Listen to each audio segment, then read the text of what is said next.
Welcome to the Banker Lamp. Please enjoy the video. You begin by capturing footage immediately. Open the YouTube app or your phone camera and lock vertical 9:16 framing.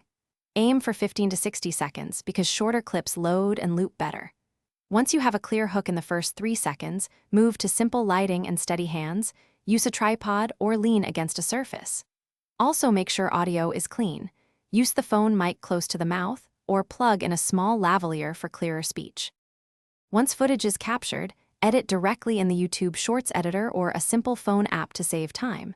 Trim out pauses and tighten the first 10 seconds so viewers stay. Add captions for silent autoplay, then choose music from YouTube's library to match energy, lower music volume under speech. Make one clear call to action near the end, subscribe, follow, or check link. Finally, preview the full 15-60 second clip to confirm pacing and emotional arc.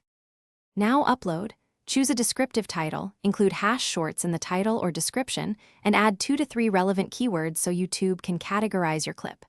Pick a strong thumbnail frame and set visibility to public. Once uploaded, watch analytics for the first 24 to 72 hours to see retention and click-through. If performance lags, tweak title or start time and reupload a trimmed version. Troubleshooting tip: if audio is low, replace it with a clear voiceover or rebalance music. Thanks for watching. If this was helpful, leave a like and consider subscribing. See you next time.